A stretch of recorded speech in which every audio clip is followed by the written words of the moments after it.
السلام عليكم ورحمة الله وبركاته.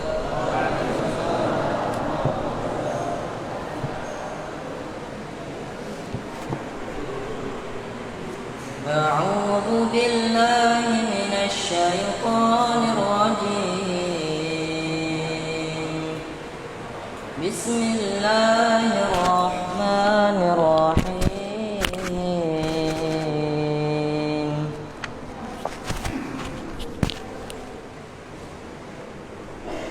سبحان الذي أسرى بعبده ليلا من المسجد الحرام إلى المسجد الأقصى الذي باركنا حوله لنريه من آياتنا إنه هو السميع البصير. وآتينا موسى الكتاب وجعلناه هدى لبني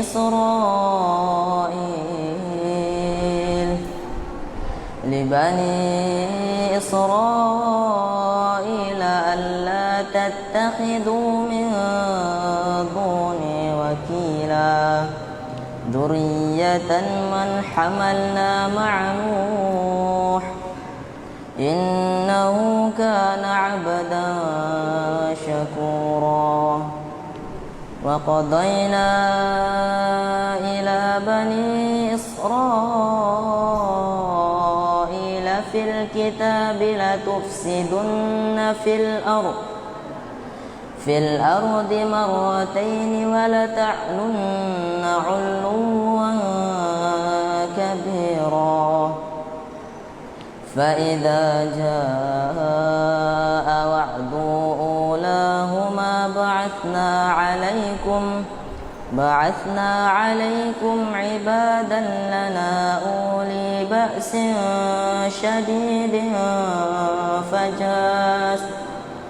شديد فجاسوا خلال الديريات وكان وعدا مفعولا. ثم رددنا لكم الكرة عليهم وأمددناكم بأموال وبنين وجعلناكم أكثر نفيرا. إن أحسنتم لأنفسكم وإن أحسأتم فلها. فإذا جاء وعد الآخرة ليسوءوا وجوهكم وليدخلوا المسجد كما دخلوه أول مرة وليتبروا ما علوا تتبيرا. عسى ربكم أن يرحمكم وإن عدتم عدنا وجعلنا جهنم للكافرين حصيرا. إن هذا القرآن يهدي للتي هي أقوم ويبشر المؤمنين الذين يعملون الصالحات أن لهم أجرا كبيرا. وأن الذين لا يؤمنون بالآخرة أعتدنا لهم عذابا أليما. صدق الله العظيم.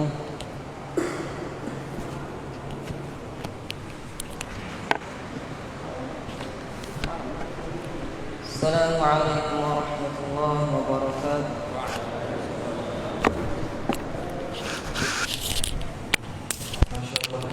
Barakallah.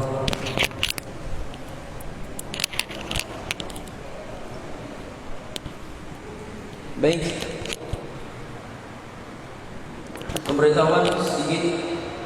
Kayaknya lebih baik ada masukan tadi jamaah akhwat umahat sebelah kanan dan ikhwan di sebelah kiri. Mohon kepada ikhwan kita remaja agar diatur tempat duduknya biar di sebelah kanan dan sebelah kiri. Dan tirainya taruh di tengah, di belah tengah gitu. Biar lebih dekat, ibu-ibunya biar lebih dekat. Bagi dua tirainya, Bang Prendi.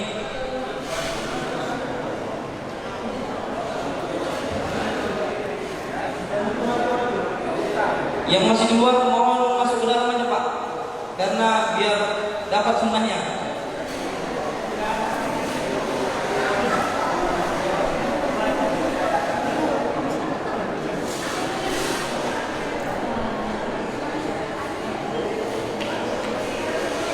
Ini acara akbar ini, Masya Allah, luar biasa.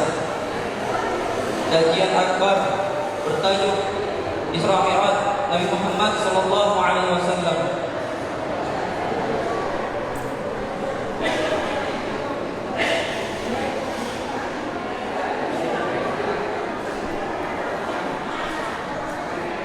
Bu, ini Bu. Bu di sini Bu.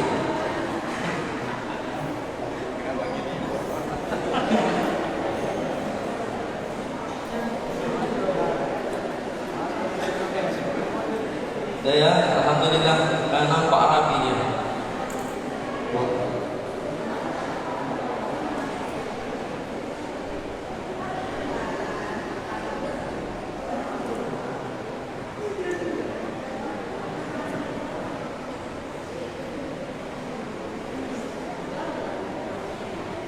Oke, baiklah. Untuk acara selanjutnya, kata sambutan dan bimbingan dari BKM Badan Kenaziran Masjid Al-Hidayah oleh Bapak Usman Aziz Tanjung. Untuk Bapak kami persilahkan dengan segala hormat.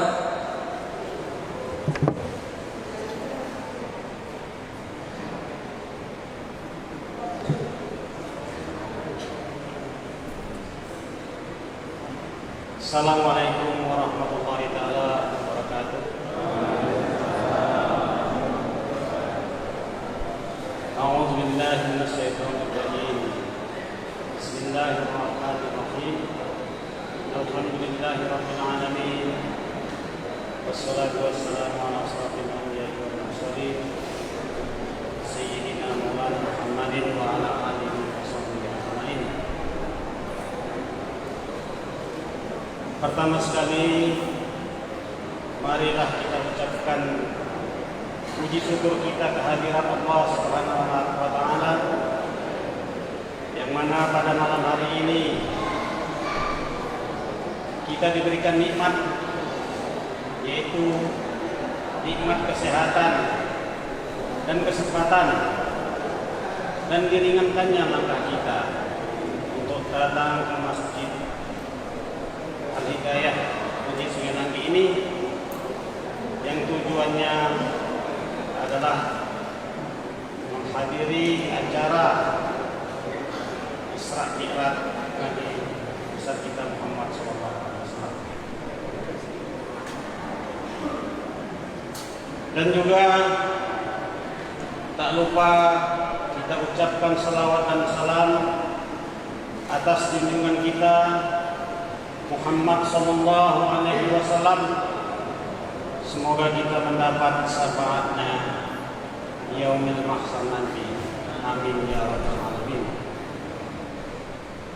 Yang kami hormati yaitu Bapak Al-Ustadz Ikhwanuddin LCMM sebagai penasihat dari BKM, dan Bapak Pangulu Bandar Masilang dan juga yang mewakilinya, dan juga kepada Bapak Maujana yaitu Bapak Sabarudin Batubara. Begitu juga tuan-tuan guru, pemuka masyarakat Sungai Nangki, dan tidak lupa kepada ibu-ibu serta anak-anak kami remaja di Sungai Langgi ini, baik yang di luar Sungai Langgi. Di sini kami mengucapkan banyak terima kasih yang telah sudi kiranya datang ke Masjid Al-Hidayah ini untuk mendengarkan nanti tausiah ataupun mendengarkan Isra Mi'raj yang disampaikan oleh Al-Ustaz, yang mana Al-Ustaznya belum sampai. Udah sampai? Hah? Oh, di kamar mandi, yaitu Al-Ustaz Ismail Sitorus, SPD Ismail Effendi Sitorus, SPDI dari Tanjung Balai. Di sini kami sebagai BKM Sungai Langgi mengucapkan banyak terima kasih kepada remaja masjid dan juga kepada MBM yang mana mereka bersatu karena mereka dapat melaksanakan hajat daripada BKM, yaitu acara Isra Mi'raj ini. Karena di sini kita, remaja-remaja kita, baik di Sungai Langgi ataupun di Kecamatan Banjarmasilan ini, semoga untuk dapat menuntut ilmu agama. Karena pada masa yang sekarang ini, taulah, entah hoak entah tidak, kita tidak tahu bahwasannya katanya Menteri Pendidikan menghapuskan pelajaran agama di sekolah. Apakah betul, apakah hoak atau tidak, atau yang penting itu katanya. Jadi itu diganti dengan kebudayaan, pelajaran kebudayaan. Maka dari itu kami sebagai ketua BKM seluruhnya dan pengurus-pengurus BKM, semoga anak-anak kita remaja baik di Sungai Langgi maupun di Banjarmasilan, mari kita menuntut ilmu sebanyak-banyak. Tidak perlu kita melihat daripada ustaz-ustaznya siapa, tak usah. Yang penting kita datang saja, karena kita bisa menyeleksi ilmu itu, kita pakai yang kira-kira menurut kita tak usah kita pakai, ya. Jadi remaja masjid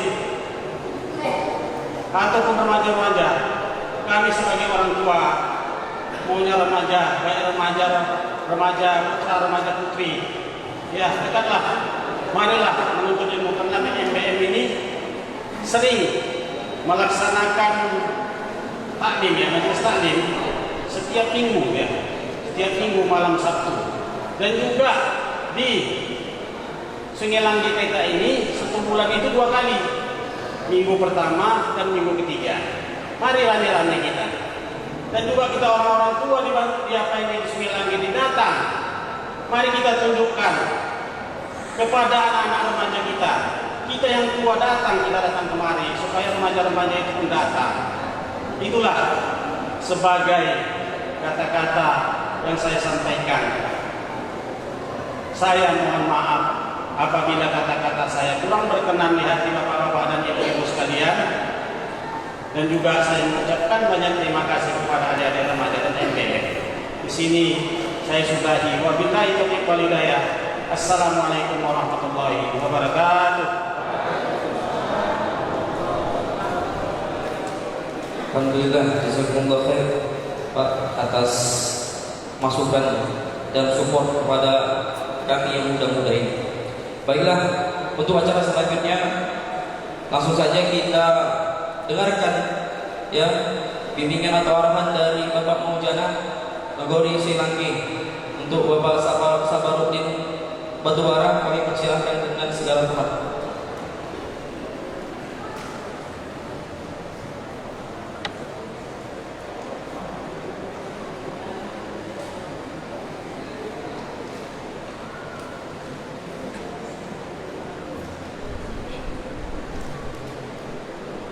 Assalamualaikum warahmatullahi wabarakatuh. Bismillahirrahmanirrahim. Alhamdulillahirabbil alamin. Wassalatu wassalamu ala asyrofil anbiya'i wal mursalin wa ala alihi wa ashabihi ajmain. Asyhadu an la ilaha illallah wahdahu la syarika lah wa asyhadu anna Muhammadan abduhu wa rasuluh wa la nabiyya ba'dahu. Bapak-bapak, saudara beristimewa yang kami hormati, Bapak Ustaz yang datang dari Tanjung Balai, Bapak Ketua BKM, penasihat BKM, begitu juga ibu-ibu, para orang tua kami sekalian. Di malam hari berbahagia ini, mari kita sama mengucapkan syukur alhamdulillahirabbil alamin kehadiran Allah Subhanahu wa taala, yang mana sampai saat ini kita masih mendapat cucuran nikmat dari Allah Subhanahu wa taala berupa kesehatan, kelapan waktu dengan langkah sehingga kita hadir bersama-sama dalam rangka memperingati Isra Mi'raj Nabi besar Muhammad SAW yang kita laksanakan pada malam hari yang berbahagia ini di Masjid Al-Hidayah ini. Di samping itu pula salam dan salam ke hari Nabi besar kita Muhammad SAW, berikut para sahabatnya, tabi'ut tabi'in sampai kepada kita dewasa ini. Yang kami hormati Bapak Ustaz, Bapak Ismail Storus, SPD dari Tanjung Balai. Pada kesempatan ini kami atas nama pemerintah negeri, Mojana negeri, begitu juga tokoh agama, tokoh masyarakat, mengucapkan terima kasih yang sebesar-besarnya pada Badan Pengajian Masjid Al-Hidayah yang bekerja sama dengan remaja masjid yang pada malam hari ini telah dapat melaksanakan peringatan Isra Mi'raj Nabi besar Muhammad SAW yang kita laksanakan pada malam hari ini. Setahu kami, peringatan yang kita laksanakan seperti ini hampir 2 tahun sudah tidak pernah kita laksanakan. Insya Allah pada malam hari ini BKM telah berinisiatif melaksanakan peringatan Isra yang kita laksanakan ini. Harapan kita bersama kiranya pelaksanaan yang kita laksanakan pada malam hari ini mendapat hidayah dari Allah Subhanahu wa taala. Bapak-bapak, saudara, ibu-ibu, para orang tua kami sekalian, salah satu kado teristimewa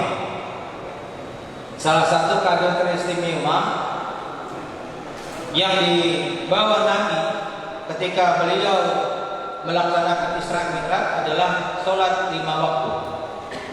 Inilah salah satu kado teristimewa yang dibawa Rasul ketika beliau melaksanakan Isra Mi'raj.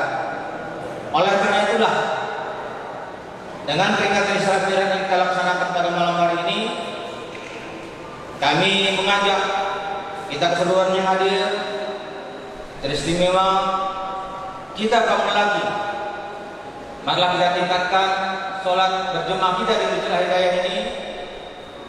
Kita dekatkan diri kepada Allah Subhanahu wa taala, kiranya segala kegiatan yang kita laksanakan, baik malam Rabu di Masjid Al-Hidayah ini, malam Kamis, terlebih pada malam hari ini, tidak sia-sia begitu saja, tapi mempunyai arti dan makna. Tidak seperti kata orang kita, air lalu batu sok, air jalan terus, batu tetap diam. Pelaksanaan berjalan terus, perubahan tidak ada. Jadi kami dari selama pemerintahan negeri, Mojana negeri, tokoh masyarakat mengharapkan kiranya marilah kita tingkatkan sholat beragam, sholat berjamaah kita di Masjid Al-Hidayah ini. Kami pikir mengingat waktu saudara kami protokol, kata demikianlah yang saya sampaikan dan kami terima kasih. Billahi fisabilillah wal haq. Wassalamualaikum warahmatullahi wabarakatuh.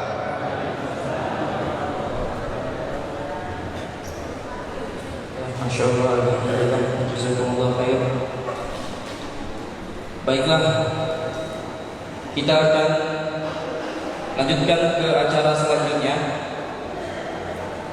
yang insya Allah materinya yang akan disampaikan mengenai kisah Isra Mi'raj Nabi Muhammad sallallahu alaihi wasallam yang disampaikan nanti oleh Ustaz Ismail Effendi Sitorus SPDI Hafizahullah Ta'ala. Jadi mungkin banyak yang sudah mengenal Ustaz ini ya, yang sudah pernah membaca bukunya, buku yang bertuliskan Dunia di Kaki, Masjid di Hati. Dan beliau adalah pemegang sanad Matan Al-Jazari. Jadi kalau nanti ada kesempatan kita akan belajar kepada beliau nanti insyaallah. Baiklah, langsung saja kita akan dengarkan kajian yang disampaikan oleh Ustaz Ismail Effendi Sitorus. Untuk Ustaz kami persilahkan Ustaz, tafadhol.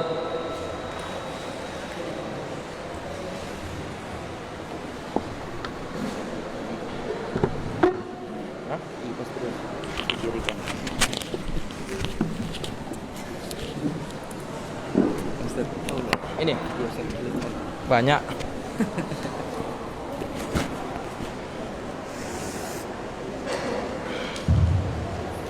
Bismillahirrahmanirrahim. Assalamualaikum warahmatullahi wabarakatuh. Cuma 10 orang saya dengar tadi. Udah makan nih, Bu? Ya. Assalamualaikum warahmatullahi wabarakatuh.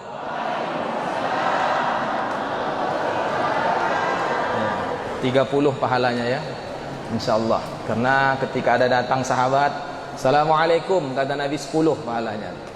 Datang lagi, Assalamualaikum warahmatullah 20, sampai wabarakatuh 30.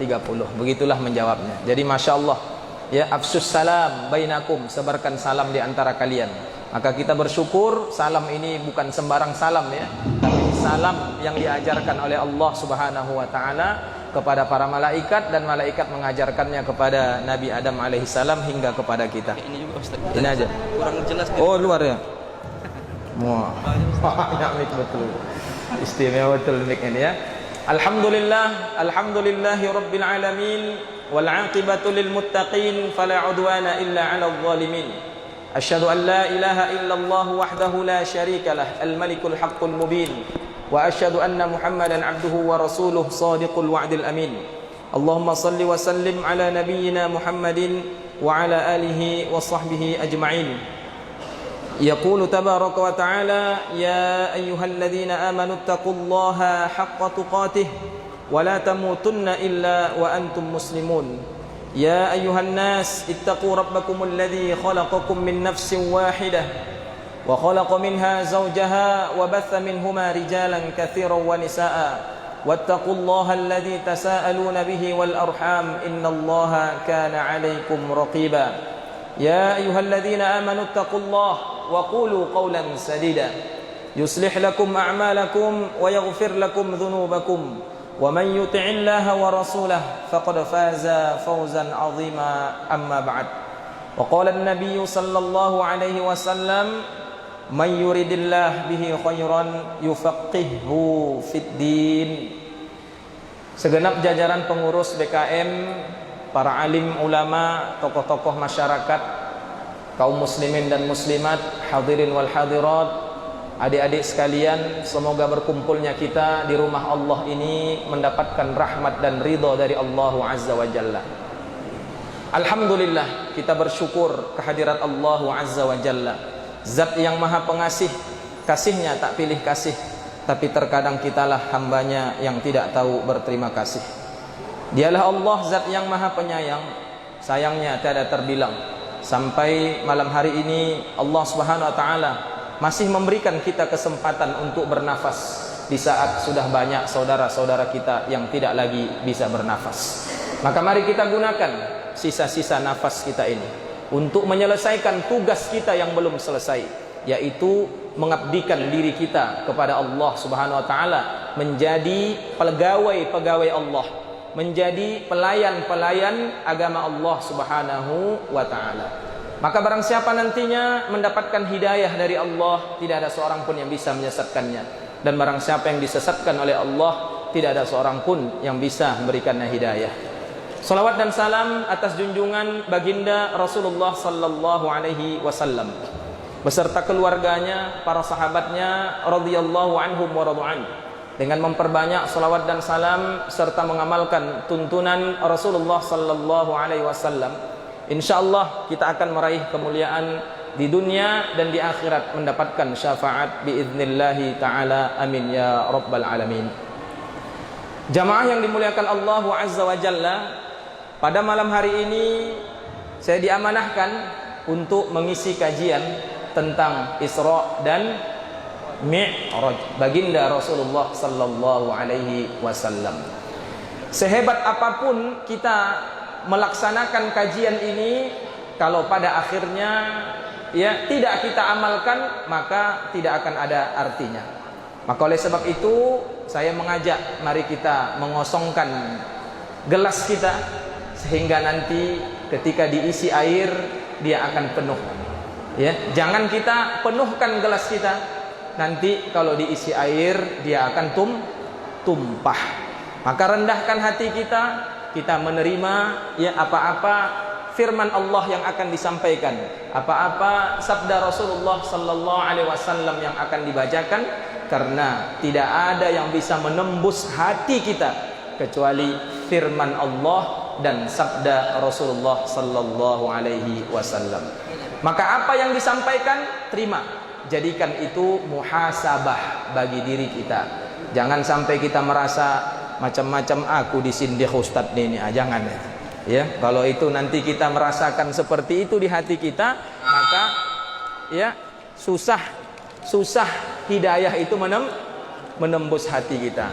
Mudah-mudahan ini bisa menjadi penasehat bagi saya dan juga kepada kita umumnya, dan mendapatkan rahmat dari Allah Azza wa Jalla. Jamaah yang muliakan Allah Azza wa Jalla, baik ya, kita awali dari firman Allah Subhanahu wa taala, surah Al-Isra. Ayat ini insyaallah kita hafal dan ayat ini selalu dibacakan. A'udzu billahi minasyaitonir rajim. Bismillahirrahmanirrahim. Subhanalladzi asra bi'abdihi laylan minal masjidil haram ilal masjidil aqsa alladzi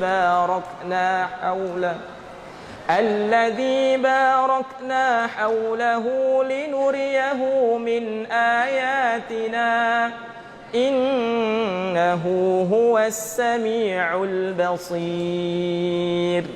Subhanalladzi, subhana, maha suci. Ya, maha suci Allah. Subhanalladzi asra, yang memperjalankan. Ya, siapa yang diperjalankan? Bi'abdihi, hambanya.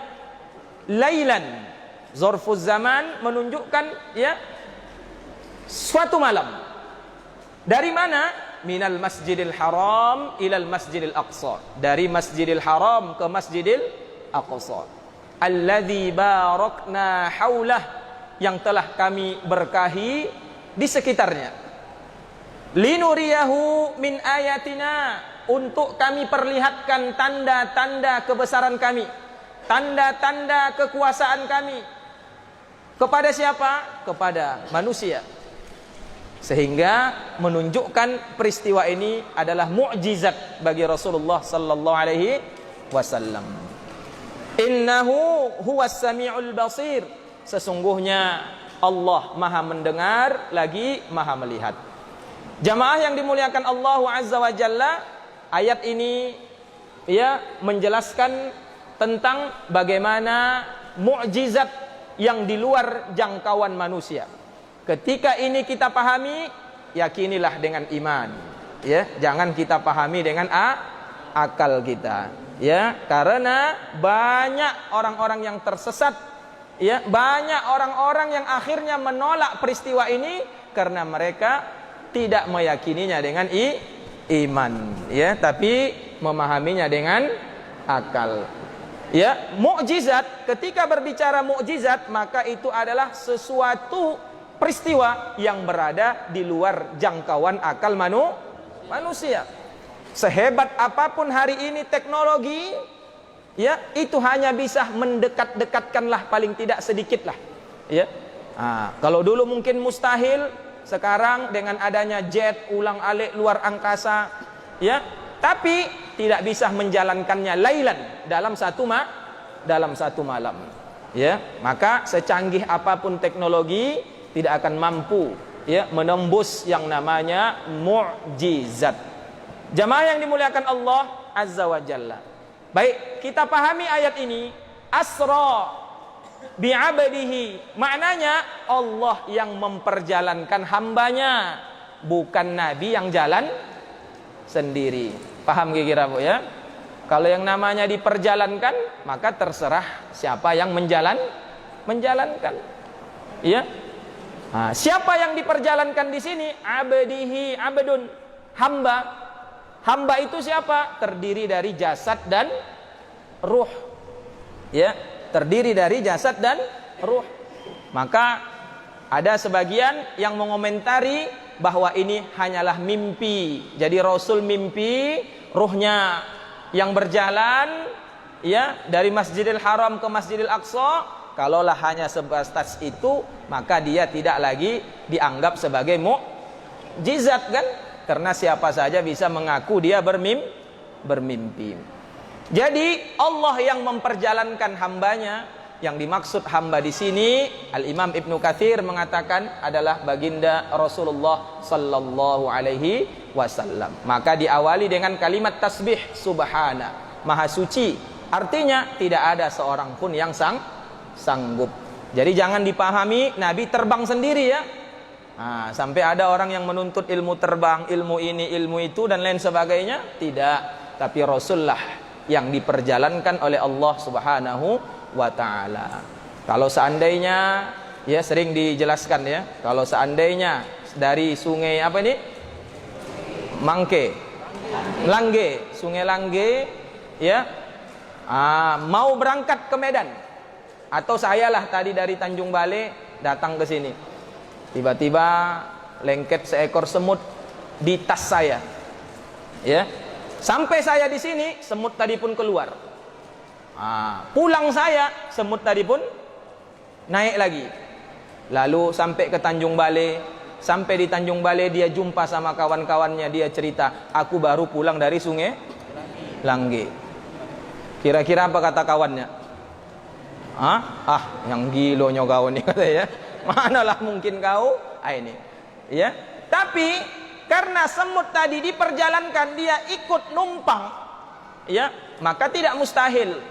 Ya, tidak mustahil. Inilah yang dipahami oleh sahabat Abu Bakar As-Siddiq radhiyallahu anhu, sehingga ketika disampaikan peristiwa ini, apa kata sahabat Abu Bakar? Andai lebih aneh dari situ pun aku tetap percaya. Ya, belum seberapa itu. Andai lebih aneh dari situ aku tetap percaya. Itulah iman tadi. Jadi jamaah muliakan Allah Azza wa Jalla. Kenapa Rasulullah sallallahu alaihi wasallam sampai diperjalankan? Ya, kata Al-Imam Ibnu Katsir, ini sebagai bentuk hiburan kepada baginda Rasulullah sallallahu alaihi wasallam. Karena pada saat itu baginda Rasulullah sallallahu alaihi wasallam pasca wafatnya Abu Thalib ya, pasca wafatnya Ibunda Khadijah ya, 3 tahun sebelum hijrah wafatlah 2 orang tokoh yang selama ini menopang dakwah beliau. Ya, Abu Thalib dari sisi ya keseganan ketokohannya, Ibunda Khadijah dari sisi hartanya, dua-dua yang menopang dakwah ini ternyata telah dipanggil oleh Allah Subhanahu wa taala. Maka bertambahlah kesedihan Rasulullah sallallahu alaihi wasallam sampai Rasulullah hijrah ke Taif, karena pada saat itu Bani Hashim sudah enggak sanggup lagi melindungi Rasul sallallahu alaihi wasallam. Maka beliau hijrah ke Taif. Apa yang terjadi di Taif? Malah Rasulullah dilempari oleh orang-orang Taif. Ya, tatkala Rasulullah merasa sedih, disebutkan dalam sirah nabawiyah sempat Nabi 10 hari tinggal di sana, ternyata dakwahnya tidak diterima, malah setiap rumah menyuruh anak-anaknya lempari dia itu. Jadi setiap Nabi lewat dilempari sampai berdarah Rasulullah sallallahu alaihi wasallam. Turunlah malaikat Jibril, ya, mengatakan, wahai Muhammad, Allah mengutus aku untuk menjumpai engkau. Dan hari ini bersamaku ada 2 orang malaikat akhbashin, penjaga gunung. Dan mereka diperintahkan untuk memenuhi keinginanmu. Maka berbicaralah dua malaikat tadi. Muhammad, apa yang kau inginkan? Andai engkau inginkan kami balikkan gunung ini biar menimpa umatmu, menimpa orang-orang yang ada di Taif ini, kami akan balikkan. Kata Rasulullah SAW, justru sebaliknya. Aku berharap mudah-mudahan dari mereka lahir orang-orang yang menyembah Allah dan tidak menyekutukan Allah Subhanahu wa ta'ala. Masya Allah. Inilah kelembutan baginda Rasulullah sallallahu alaihi wasallam. Kira-kira kalau bapak itu macam mana, Pak? Udah diusir dari rumah, diusir pula dari kampung, ya, sampai di kampung tempat lain dilempari pula, datang pula tawaran, ya, datang tawaran dari komandan apalah kira, macam mana? Kita rudal saja ini, kira-kira apa jawaban bapak? Ya, udahlah rudal aja lah semua biar habis gitu ya. Tapi Rasulullah sallallahu alaihi wasallam luar biasa, Pak. Ya, tidak. Justru aku berharap dari mereka keluar orang-orang yang kelak menyembah Allah dan tidak menyekutukan Allah Subhanahu wa ta'ala. Jamaah yang dimuliakan Allah Azza wa Jalla, akhirnya Rasulullah kembali lagi, dan pada saat itulah ya disebutkan dalam hadis Muslim, disebutkan dalam hadis Bukhari dan Muslim, ya, ketika Rasulullah berada di rumahnya, ya, ini dari sahabat Anas bin Malik, tiba-tiba atap rumah Rasul sallallahu alaihi wasallam terbuka dan aku melihat malaikat Jibril alaihi salam, lalu beliau membelah dadaku. Dalam hadis riwayat Muslim, Rasulullah ketika itu berada di Masjidil Haram, Ka'bah, sedang bersandar di dinding Ka'bah di sekitar Hijr Ismail. Datanglah malaikat Jibril. Satu hadis mengatakan Nabi sedang di rumah, satu hadis mengatakan Nabi sedang berada di Masjidil Haram. Maka Al-Imam Ibnu Hajar mengkompromikan dua hadis ini saling mendukung satu sama lain. Maka kata Imam Ibnu Hajar, bisa jadi ketika itu Rasulullah sedang berada di rumah, lalu malaikat Jibril membawa beliau ke Masjidil Haram di Ka'bah, maka pada saat itulah proses pengoperasian dada. Ya, di mana dada beliau dibelah, ya, tanpa ada bekas, diambillah hati beliau, lalu dicuci dengan air Zam-Zam dan wadahnya terbuat dari emas, ya, kemudian diisi dengan hikmah dan iman, lalu dimasukkan lagi ke dada Rasulullah sallallahu alaihi wasallam. Lagi-lagi ini adalah mukjizat, ya, ini adalah mukjizat. Walaupun hari ini ada teknologi yang bisa melakukan itu, mengoperasi dada orang, jantung orang, isi perut orang, tapi tetap ada bekasnya. Tapi baginda Rasulullah sallallahu alaihi wasallam tidak ada bekasnya. Dicuci dengan air Zam-Zam. Jamaah muliakan Allah Azza wa Jalla. Kemudian apa yang terjadi? Rasulullah sallallahu alaihi wasallam melihat malaikat Jibril, ya, dan juga ada seekor buruk, di mana buruk ini lebih besar dari keledai, lebih kecil dari bighal, ya, warnanya putih, dan Rasulullah naik ke atasnya dikawal oleh malaikat Jibril sampai meleset cepat laksana kilatan cahaya hingga menuju Masjidil Aqsa. Seusai turun dari buruk, Rasulullah mengikat kendaraannya tadi. Mengikat kendaraannya. Ini menjadi pahamlah Pak ya. Kalau Bapak punya kendaraan, jangan tawakal saja. Ya. Walaupun yang kita kerojokan elok. Pak, kunci kereta Bapak tak Bapak ambil. Ustaz, tawakal kita Ustaz. Ya. Tawakal. Kita kan mau sholat, nggak mungkin Allah nggak menjaga. Jangan begitu. Akhirnya nggak dicabut kuncinya. Habis sholat hilang. Ini salah itu. Ya, kalau bisa dikunci, digembok lagi. Digembok lagi. Kalau perlu pasang lagi CCTV lagi. Supaya apa? Itulah bentuk daripada ikhtiar kita sebagai seorang hamba. Seandainya pulang dari sholat hilang, nggak palah kecewa kita. Ya, nggak palah kecewa kita. Ya, canggih betul pencurinya itu ya. Awak bilang pula kan, awak tak nyalahkan diri sendiri. Kenapa? Karena sudah awak kunci, awak gembok, pasang lagi CCTV. Insya Allah kita nggak akan kecewa. Beda halnya kalau kita menyengaja tadi. Andai hilang, pastilah kita akan kecewa dan menyalahkan diri kita sendiri. Rasulullah mengikat ya kendaraan buruknya di sebuah tiang di Masjidil Aqsa. Kemudian Rasulullah masuk ke masjid. Seusai Nabi masuk ke masjid, Nabi melihat para nabi dan rasul sudah berkumpul di sana, lalu Rasulullah diamanahkan menjadi imam. Ya, lalu Nabi pun mengimami para nabi dan rasul. Disinilah kata para ulama menunjukkan kedudukan Rasulullah sallallahu alaihi wasallam di antara nabi-nabi yang lain. Masya Allah. Seusai itu Rasulullah keluar. Sebelum berangkat naik ke langit, Rasulullah disuguhkan 2 minuman.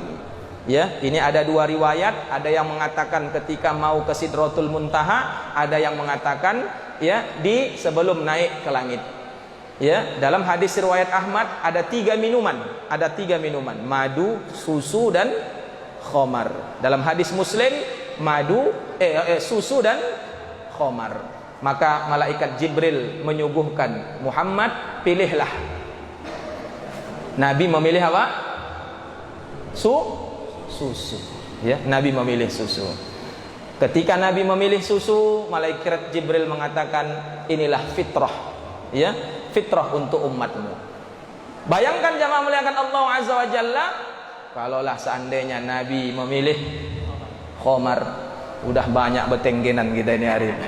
Sedangkan milih susu saja sudah hampir resmi khamar di negeri kita ini. Subhanallah. Jadi jamaah muliakan Allah Azza wa Jalla, hati-hati Pak ya. Khamar ini luar biasa. Khamar ini ummul khaba'is, induk daripada segala kejahatan khamar ini. Ya. Induk dari segala kejahatan. Maka apa saja yang sifatnya sama seperti khamar, maka dia disebut dengan khamar. Ya, saya pernah jumpa sama orang penjual sabu. Apa katanya? Ustadz, tak ada larangan bersabu. Katanya, tak ada larangan bersabu. Kenapa? Karena di Quran nggak ada sabu. Wala tasabbu, katanya nggak ada kan? Pandai pula berdalil, Ibu. Ya, berdalil dia nggak ada sabu. Yang ada khamar.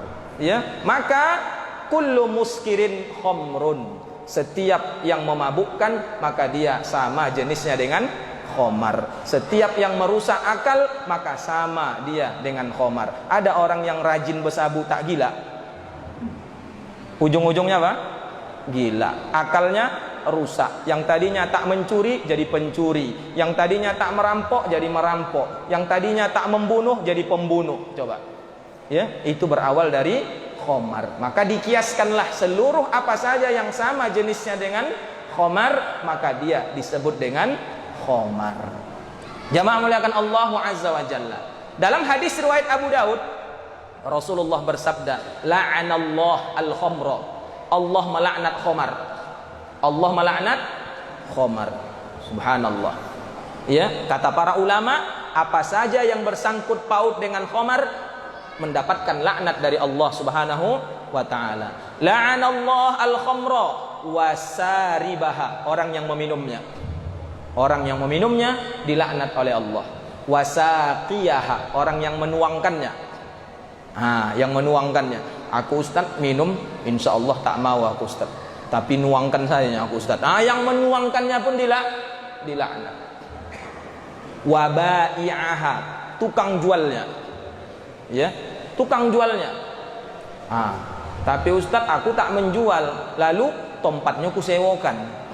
Sama saja dilaknat. Ya, Bu, kusewa tempat ibu, hendak buka kedai tua aku, kena laknat ibu itu. Ya, kena laknat yang punya tempat tadi. Bapak lah itu jangan pandai-pandai bapak, aku tak ikut-ikutan ya Pak, aku mau sholat ini kata. Mau Isra Mi'raj aku nih katanya pula. Kena laknat ibu itu, orang mabuk ibu itu pun kena laknat. Ya, wa bai'aha, penjualnya, wa mubta'aha, pembelinya juga kena laknat. Ya, nak tolong nak belikan ayah tua. Ayah ni udah tua pun beli tua. Aku tak ikut-ikutan ya, aku belikan aja. Kena laknat anak itu. Apalagi wa asiraha, orang yang memerasnya. orang yang memerasnya. Sampai kata para ulama, kalau kita punya pohon anggur lalu kita jual, kita tahu anggur itu mau diolah jadi khamar, haram penghasilan kita itu. Paham kira-kira Pak? Anggur halal atau haram? Halal kan anggur itu, tapi sengaja kita jual, kita tahu itu tempat mengolah khamar. Ya, maka penghasilan yang kita dapatkan haram. Ya, haram. Maka hati-hati. Nah, jangan melakukan Allah. Kalau nggak tahu Ustaz, nggak ada masalah. Kalau kita memang tidak tahu. Tapi kalau kita tahu, haram. Nah, apalagi wa mu'tasiroha, orang yang minta diperaskan. Ya. Nah, tadi orang yang memerasnya, pabriknya. Ini orang yang minta diperaskan. Kemudian wahamilaha, orang yang membawanya. Orang yang membawa khamar. Ya. Nah, hati-hati. Ya, kita narik becak, halal kan? Halal. Pak, tolong Pak antarkan ke kedai tua, haram. Ya, apalagi dia pulang dari kedai tua, nampak pula bawa tua dia, wah haram. Ya, maka hati-hati. Jangan melakukan Allah Azza wa Jalla. Wal mahmulatu, dan orang yang minta dibawakan. Ya, orang yang minta dibawakan. Maka jamaah muliakan Allah Azza wa Jalla. Apalagi kalau ada yang memfasilitasi, siap-siap akan mendapatkan laknat Allah. Maka ketika hampir keluar peraturan khamar diizinkan investasinya, para ulama kita alhamdulillah masih banyak yang lurus ya. Semuanya saya tengok bersuara, sampai rakyat-rakyat, ibu-ibu rumah tangga segala macam semuanya bersuara, baik di dunia nyata maupun di dunia maya. Alhamdulillah, mulai dari NU-nya, Muhammadiyahnya. Karena akal sehat pasti mengatakan sepakat khamar itu bisa merusak itu. Makanya ketika Nabi memilih susu tadi, ini fitrah umatmu wahai Muhammad. Ya, fitrah umatmu. Makanya umat Nabi enggak semuanya tenggen mau. Ya. Maka jamaah muliakan Allah Azza wa Jalla. Ini ya, hati-hati dengan khamar itu. Sampai disebutkan dalam sebuah kisah, ada seorang ahli ibadah di masa Bani Israel. Ya, Bani Israel yang ibadahnya terkenal sampai para malaikat kagum melihat ibadah dia. Bayangkan itu. Kagum melihat ibadah dia. Apa yang terjadi? Kumpullah iblis bersama anak buahnya. Sidang orang itu. Ya, rapat. Macam mana ini menurut kalian? Ada ini ahli ibadah ini, terkenal ibadahnya. Siapa yang bisa menjerumuskan dia? Datanglah satu setan, Ifrit, ya. Ketua, izin ketua. Izinkan saya menggodanya. Silahkan kaulah. Pandai-pandai kaulah ya, pandai-pandai kaulah. Akhirnya sang Ifrit tadi menyamar jadi santri di pondoknya ahli ibadah ini. Ya, rahibnya ini tadi, ahli ibadah tadi. Apa yang terjadi? Yang namanya ahli ibadah, ya, dia kagum melihat ibadah siapa? Muridnya ini tadi. Kagum dia melihat ibadahnya. Kalau ini tadi tahajudnya berapa rakaat, ini panjang rakaatnya. Kalau ini doanya cuma sebentar, ini panjang doanya. Intinya sang guru tadi kagum melihat ibadah muridnya. Akhirnya sang guru penasaran lalu bertanya, ku perhatikan engkau dibandingkan yang lain, kau termasuk orang yang taat beribadah. Sampai ku tengok ibadahku hampir tidak bisa aku menyamai ibadahmu. Itulah jagonya setan tadi. Ya, apa sih tipsnya? Kalau sudah ditanya tipsnya, maka sang Ifrit tadi pura-puralah dia menangis. Ya, dia menangis. Ya, kenapa engkau menangis? Wahai guru, aku bisa khusyuk beribadah ini karena aku teringat dengan dosa-dosaku yang lalu. Sementara guru tak pernah buat dosa. Cemana bisa ibadahnya macam aku? Coba sekali guru buat dosa dulu. Nanti sesudah guru buat dosa, pasti guru akan teringat dengan dosa-dosa yang dilakukan tadi. Lalu, cemana menurutmu? Dosa apa yang harus kulakukan? Coba guru membunuh. Membunuh bahaya itu. Enggak lah, kalau membunuh enggak lah. Dosa besar itu. Udahlah guru, berzina saja. Apalagi berzina? Itu dosa yang paling dibenci oleh Allah. Kalau gitu mabuk aja lah guru, mabuk lah. Kalau mabuk agak ringan nampaknya ini, ya. Kalau mabuk agak ringan dosanya ini. Paling awak saja yang rusak, orang lain tak rusak. Pigilah sang guru tadi ke kedai tua. Ya. Sampai di kedai tua, nampaknya pelayan tadi seorang wanita. Taulah orang kalau sudah mabuk. Ya. Tunggul pun nampak cantik. Ya. Akhirnya diperkosanya lah sang wanita tadi. Nampak orang yang nampakin tadi dibunuhnya. Akhirnya dia dikeroyok dan mati. Gara-gara apa? Khamar. Jamaah muliakan Allah Azza wa Jalla. Ya, ini bahayanya khamar tadi. Dan banyak kisah-kisah yang seperti itu yang bisa kita dapatkan dalam kitab-kitab yang lain. Intinya jangan sampai kita terjerumus dalam khamar tadi. Baik, lanjut. Kemudian Rasulullah diajak naik ke langit di dunia. Ya, biasa malaikat Jibril mengucapkan salam dan meminta izin untuk dibukakan pintu langit. Lalu malaikat penjaga langit pertama bertanya, ya, siapa engkau? Aku Jibril. Siapa bersamamu? Muhammad. Apakah dia telah diutus oleh Allah? Ya, dia telah diutus oleh Allah. Kalau begitu silahkan masuk. Di langit pertama Nabi bertemu dengan Nabi Adam. Kemudian naik ke langit yang kedua bertemu dengan Nabi Isa dan Nabi Yahya. Naik ke langit yang ketiga jumpa dengan Nabi Yusuf. Naik ke langit yang keempat jumpa dengan Nabi Idris. Naik ke langit yang lima jumpa dengan Nabi Harun. Naik ke langit yang keenam jumpa dengan Nabi Musa. Naik ke langit yang ketujuh aku melihat Nabi Ibrahim bersandar di Baitul Ma'mur. Ya. Lalu aku menyaksikan malaikat masuk 70.000 malaikat, enggak keluar-keluar lagi. Setiap hari masuk 70.000, enggak keluar-keluar lagi. Bisa kita bayangkan berapa banyak itu? Ya. Tidak terbayangkan.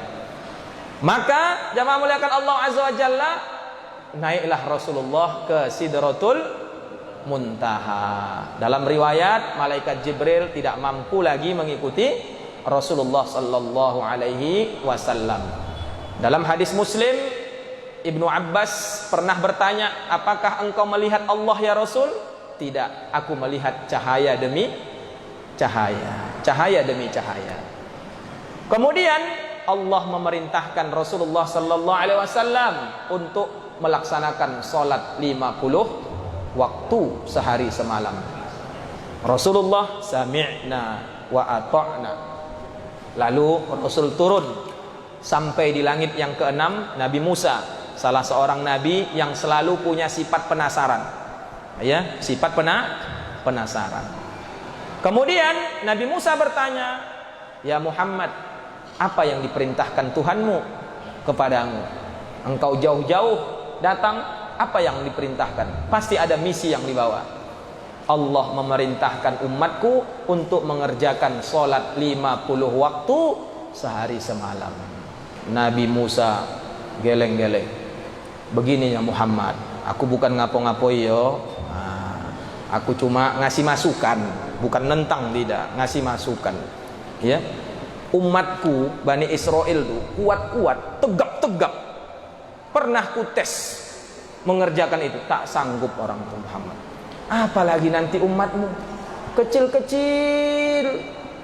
Kalau bahasa Tanjung udah kocik tongkah pula, itu ya, gingging pula, itu kecil-kecil. Minta kurang. Ya, coba tes lagi, minta kurang. Nabi pun nengok malaikat Jibril. Malaikat Jibril, ya terserah gitu ya. Akhirnya naik lagi. Ya, dikurangi 5, kurang 5, jadi 45. Turun lagi, minta kurang, turun naik, jadi 5. Ya, jadi 5. Kemudian itu pun Nabi Musa tetap mengatakan minta lagi. Mana tahu dikasih keringanan lagi. Ya, berat juga itu sama umatmu itu. Memang betul juga gitu ya. Ya. Allah suruh 5 kali sehari semalam, ada yang bangga, alhamdulillah lah Ustaz, dapat maghrib saja pun jadilah Ustaz. Disuruh 5 kali, syukur pula dia, dapat maghrib pun jadilah Ustaz daripada tidak. Ini bukan alhamdulillah itu, na'udzubillah itu. Saya pernah jumpa sama orang, alhamdulillah lah Ustaz, seminggu sekali pun jadilah. Jumat, untung tetangganya bukan seorang Nasrani. Kalau tetangga kita seorang Nasrani, apa katanya? Sama kita ya. Aku hari Minggu, kau hari Jumat. Subhanallah. Ada lagi langsung cakap sama saya Ustaz, jujur aja Ustaz, setahun 2 kali lah saya bisa Ustaz. Idul Fitri sama Idul Adha. Sampai dia bercandanya, saya tanya, yang lain mana Pak? Sudah saya jamak semua Ustaz. Ini jamak apa pula lagi? Ya, mana bisa dijamak? Kalau musafir barulah, ya, maghrib, isya, zuhur, asar. Mana bisa 5 waktu dijamak setahun 2 kali? Maka jamaah muliakan Allah Azza wa Jalla, kata Nabi Musa, minta kurang lagi, minta kurang. Kemudian Nabi Muhammad mengatakan, sungguh aku malu mondar-mandir ya kepada menemui Tuhanku, aku terima apa yang diperintahkan oleh Allah. Kemudian Allah berfirman, jika umatmu mengerjakan 5 waktu itu, 1 sholat ganjarannya 10, maka 5 waktu berarti mereka sudah seperti mengerjakan 50 sholat. Masya Allah, inilah karunia Allah subhanahu wa ta'ala. Jamaah yang dimuliakan Allah Azza wa Jalla, banyak riwayat yang menjelaskan, sampai ada yang dhaif, ada yang palsu, ada yang ngarang dan lain sebagainya. Tapi ada satu riwayat ya yang saya dapatkan, wallahu alam yang lain ya, dalam hadis riwayat Ahmad, Rasulullah sallallahu alaihi wasallam sempat melewati ya segolongan kaum, Allah perlihatkan ya orang-orang yang mencabik-cabik ya, mencabik-cabik wajahnya ya, yang mana kuku-kuku mereka dari tembaga. Kemudian Nabi bertanya, siapa ini wahai Jibril? Inilah umatmu yang di dunia nanti suka menggibah, suka menggibah. Itulah yang ada saya dapatkan dalam kitab Sahih Sirah Nabawiyah ya, riwayat tentang apa yang dilihat Nabi sallallahu alaihi wasallam. Jamaah muliakan Allah Azza wa Jalla. Kemudian Rasulullah turun dan sampailah ke Mekah kembali dan menceritakan kisahnya. Nah, berarti selesailah Isra dan Mi'raj. Habislah. Jamaah muliakan Allah Azza wa Jalla. Baik, yang pasti kita sudah pahamlah kisah Isra dan Mi'raj ini. Cuma apa hikmah yang bisa kita ambil? Para ulama banyak menuliskan kitab-kitab dan berusaha mengambil inti hikmah daripada Isra dan Mi'raj baginda Rasulullah sallallahu alaihi wasallam. Yang pertama, ya, untuk bisa sampai kepada Allah Subhanahu wa taala. Untuk bisa kita menjalin hubungan kepada Allah Subhanahu wa taala, maka diperlukan adalah hati yang bersih. Ikhlas. Ya. Maka ketika Rasulullah sebelum berangkat, kata para ulama ya, malaikat Jibril membersihkan hati Rasulullah sallallahu alaihi wasallam, mengisi dengan hikmah dan iman sehingga Rasulullah siap menerima apa saja ya yang akan diperintahkan oleh Allah Subhanahu wa taala. Inilah yang disebut dengan tazkiyah, penyucian jiwa. Qad aflaha man zakkaha wa qad khaba man dassaha. Beruntunglah orang yang mensucikan jiwanya, merugilah orang yang mengotori jiwanya. Kenapa harus kita bersihkan? Fa alhamaha fujuraha wa taqwaha.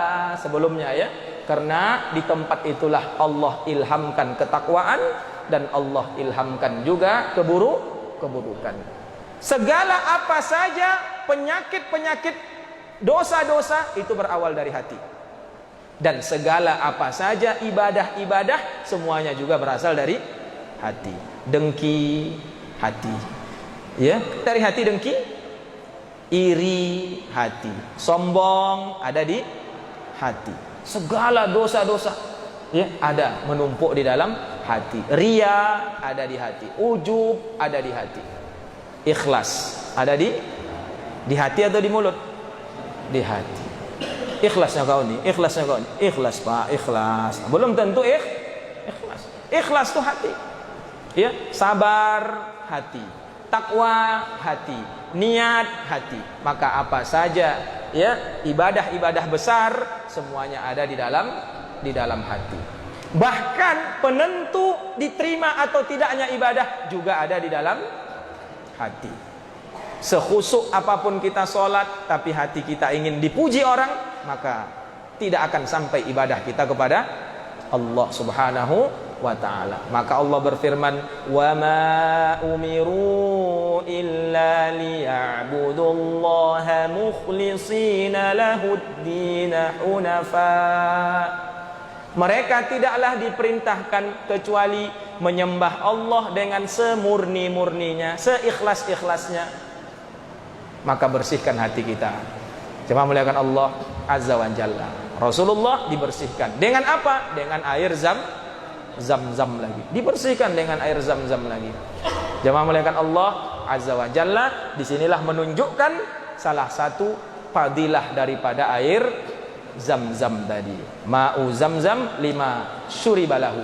Air zam-zam itu tergantung niat si peminumnya. Maka sebelum kita minum air zam-zam, disunnahkan kita meminta atau berniat apa yang mau kita minta. Imam Ibnul Jazari ya, ayah beliau 40 tahun nggak punya anak. Akhirnya beliau minum air zam-zam, berangkat ke Mekah. Beliau berdoa, ya Allah, berikanlah aku anak yang kelak jadi ulama besar. Ya, sepulang dari situ ya Allah takdirkan istrinya hamil. Dan banyak kisah-kisah bagaimana keutamaan air zam-zam itu tadi. Jamaah yang dimuliakan Allah Azza wa Jalla, ini hikmah yang pertama menunjukkan ya betapa pentingnya kita menjaga hati tadi. Hikmah yang kedua menunjukkan bahwa Rasulullah sallallahu alaihi wasallam adalah pemimpinnya para nabi. Pemimpinnya para nabi. Ya, pemimpinnya para nabi. Hikmah yang berikutnya, Allah ingin tunjukkan betapa besarnya kedudukan masjid. Maka ketika dibacakan ayat tadi, Allah menyebutkan Masjidil Haram dan Masjidil Aqsa. Disebutkan dalam hadis, inna ahabbal bilad ilallah masajiduha. Tempat yang paling dicintai Allah di muka bumi ini adalah masjid. Wa abghadul bilad ilallah aswaquha. Tempat yang paling dibenci oleh Allah di dunia ini adalah pasar, pajak. Kenapa masjid, kenapa pasar yang dibenci oleh Allah? Bukan berarti nggak boleh di pasar, bukan berarti awak harus di masjid saja, tidak. Ya, kata para ulama, karena setiap kita masuk ke masjid, maka yang kita ingat adalah Allah Subhanahu wa ta'ala. Maaf, seandainya kita sedang duduk-duduk di masjid, tiba-tiba nampak kita ada perempuan jalan tidak menutup aurat. Ketika nampak kita, yang kita ingat apa? Astagfirullah, sedang di masjid aku nih. Itu ya. Ingat Allah.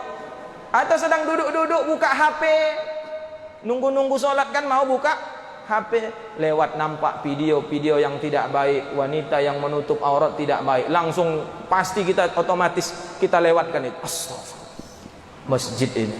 Itu ya. Ya, tapi coba kalau di pasar lewat seperti itu tadi. Ya. Pas pula ada istri awak di samping. Habis awak tengok dia, awak tengok istri awak. Awak tengok di sana, awak tengok istri awak. Salah pilih aku bahagia. Itu kalau udah pasar begitulah itu. Ya, udah pasar itu. Ya. Potensi untuk dia bermaksiat tersedia di pasar. Itu luar biasa. Makanya ada hak-hak pasar yang harus kalian jaga, kata Nabi sallallahu alaihi wasallam. Di antaranya ghaddul basar, tundukkan pandangan. Tundukkan pandangan. Bapak jualan di pasar, dipajak model timbang-timbang, itu godaannya luar biasa ya. Ya, ama sikit untung kubah. Ya. Kenapa? Ibu itu asal membeli buah minta lebih satu, minta lebih satu. Kan rugi aku setel lah, nggak apa-apanya itu kata, kuranginya timbangan. Ya. Nah, jadi kalaupun diambilnya satu, ya pas-pas saja itu nggak rugi aku kata. Udah kena wailul lil mutaffifin. Celakalah orang yang ngurang-ngurangi timbangan. Besar betul godaannya.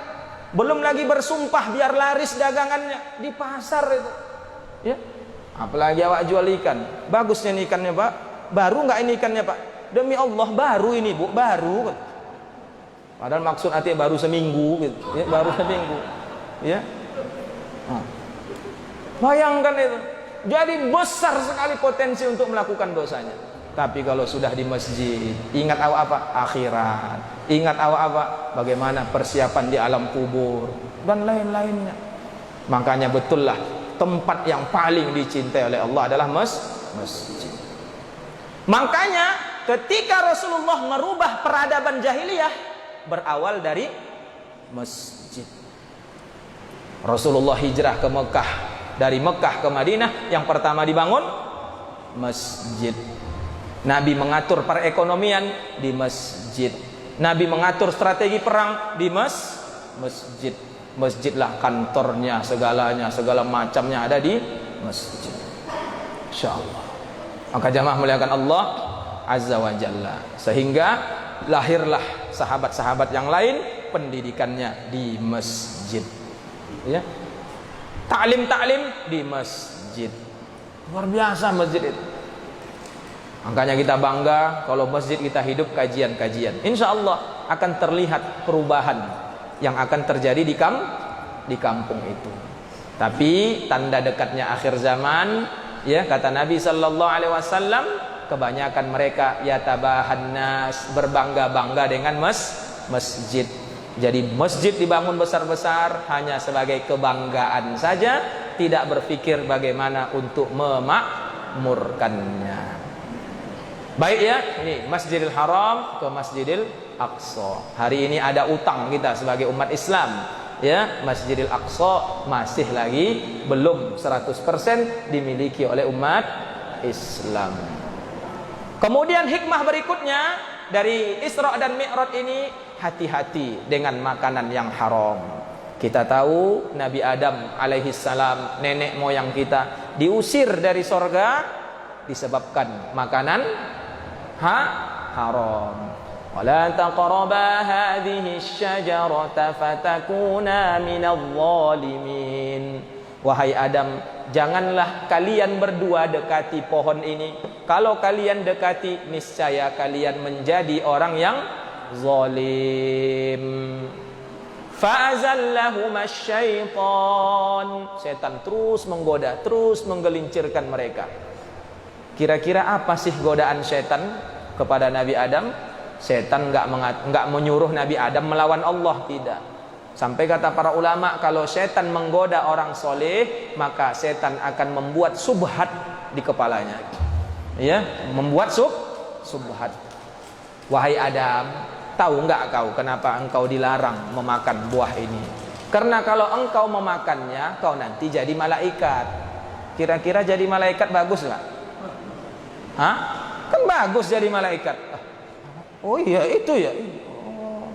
Baguslah berarti itu. Nah itu ya. Dan kalau engkau nanti memakannya ini, engkau akan kekal di dalam sorga. Kekal dalam sorga bagus nggak? Bagus. Nah, mulai terkena apa? Syubhat tadi. Akhirnya Nabi Adam baru lagi segigit. Baru segigit. Ya. Qulnah bitu. Kami perintahkan turun kalian seluruh. Diusir dari sorga. Gara-gara sedikit saja masuk makanan yang haram, yang dilarang oleh Allah Subhanahu wa ta'ala.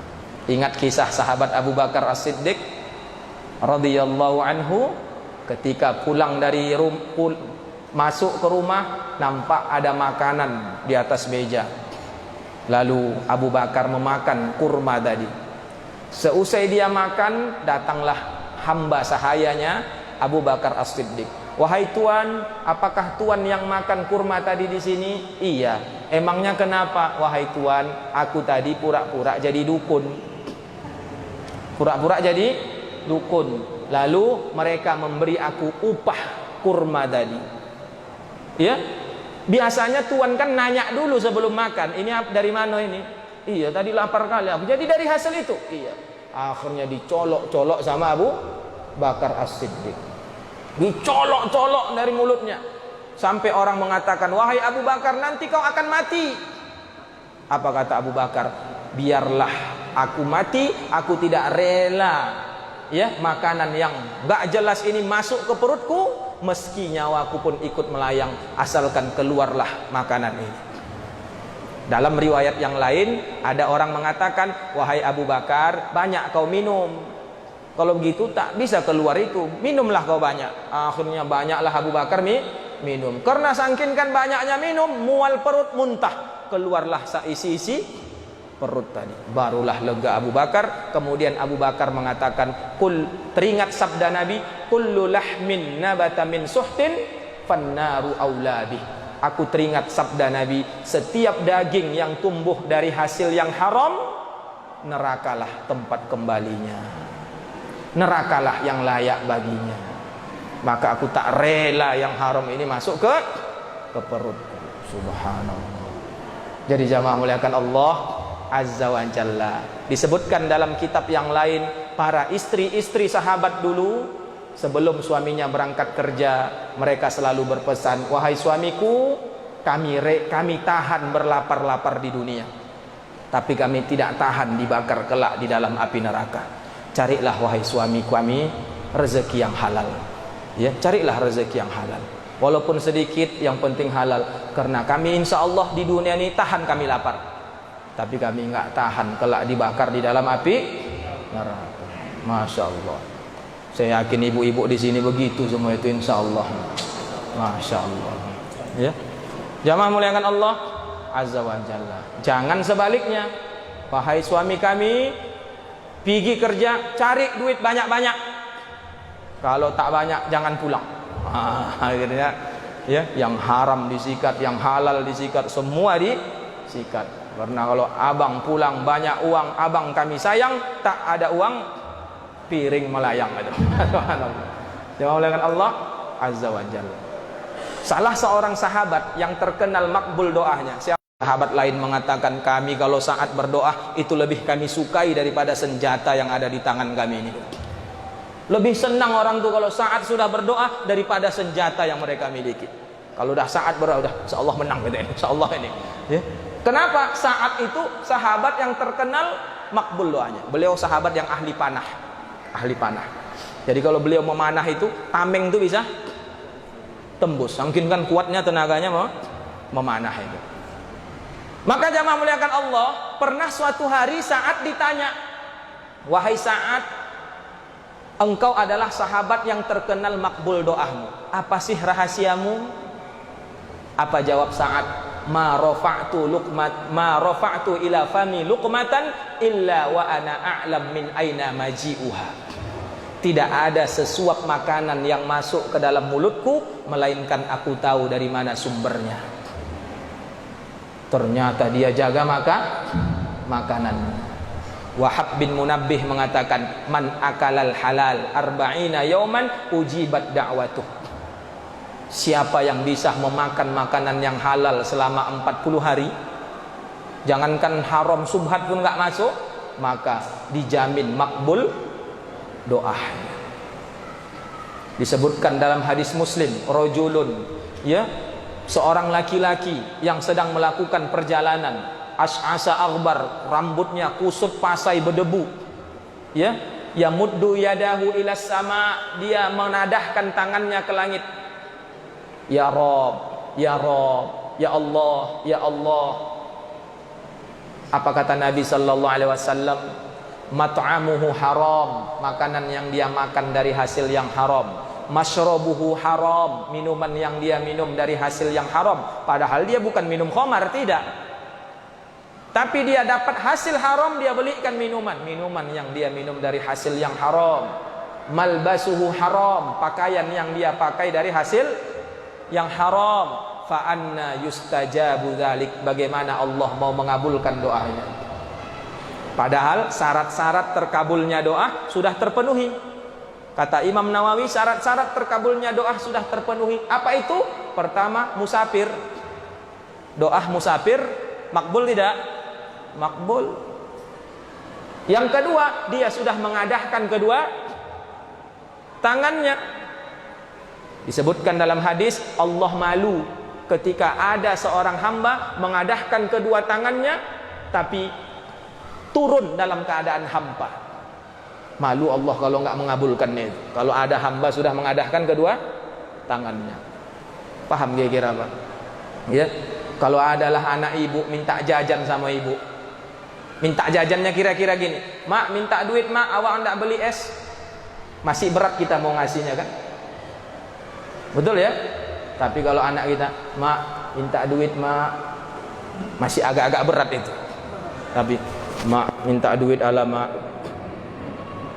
terjulur nggak kira-kira duit tadi? Ah janganlah gitu nak, kau pun nah malu mak kau buat nah itu ya. Subhanallah. Ya. Ada yang memuliakan Allah Azza wa Jalla. Persyaratan sudah terpenuhi tapi terhalang karena penghasilan tadi. Maka hati-hati memuliakan Allah Azza wa Jalla. Ya. Bagaimana cerdasnya Imam Syafi'i, ternyata orang tuanya ketat dalam menjaga makanan, ketat dalam menjaga makanan. Mungkin kita sudah membaca kisahnya ya. Ketika ibunya Imam Syafi'i pergi ke pajak, Imam Syafi'i kecil masih nangis, bayi nangis. Lalu tetangganya kasihan melihat Imam Syafi'i nangis, disusui sama tetangganya. Disusui sama tetangganya. Karena nangis-nangis, pulang dari pajak nampak sama ibunya Imam Syafi'i. Loh, iya bu, tadi nangis saya susukan. Oh ya makasih ya bu. Akhirnya tetangga tadi pulang. Seusai tetangga tadi pulang, Imam Syafi'i dikinting, dipukul-pukul biar memuntahkan lagi air susunya. Apakah kejam? Tidak. Bukan kejam ibunda Imam Syafi'i, tapi ibunda Imam Syafi'i khawatir. Sementara dia selama ini menjaga air susunya jangan sampai ada yang haram, apalagi subhat. Jangan ada yang masuk subhat apalagi yang haram. Dan dia tidak bisa menjamin air susu tetangga. Kan tak mungkin awak tanya, bu air susu ibu dari haram tidak? Kan tak mungkin. Untuk menghindari itu maka ya dikeluarkan lagi air susu dari. Masya Allah. Jamaah muliakan Allah Azza wa Jalla. Makanya jangan heran ya, Imam Syafi'i kalau ngaji tak palah bawa pena, tak palah bawa buku, cukup mendengarkan saja gitu. Pulang dari kajian, Imam Syafi'i pergi ke kandang penyembelihan kambing, ke kandang penyembelihan onta. Kulit-kulit onta, kulit-kulit kambing tadi dikeringkan, barulah Imam Syafi'i menuliskan apa yang dia dapatkan tadi dari gurunya. Bahkan catatan Imam Syafi'i lebih lengkap daripada orang yang nyatat di masjid tadi. Masya Allah. Angkanya banyak Imam Syafi'i ini, insya Allah. Masya Allah. Ya, Imam Syafi'i insya Allah. Ya, jangan muliakan Allah Azza wa Jalla. Sampai begitunya.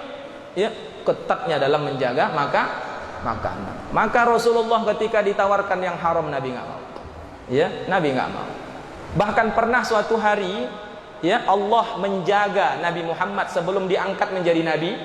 Disebutkan dalam kitab Sirah Nabawiyah ya, Rohikul Maktum ya, ada riwayat dari apa? Saya lupa ya. Jadi ketika itu Rasulullah kepingin tatkala ngembala kambing, kepingin mengikuti kegiatan anak-anak muda di masanya. Di antara kegiatan anak-anak muda di masa Rasul itu duduk-duduk di satu tempat nongkrong sambil dengarkan biduan-biduanita joget, nyanyi. Nah itu. Jadi kepingin ya, penasaran Rasulullah pada saat itu belum diangkat jadi nabi.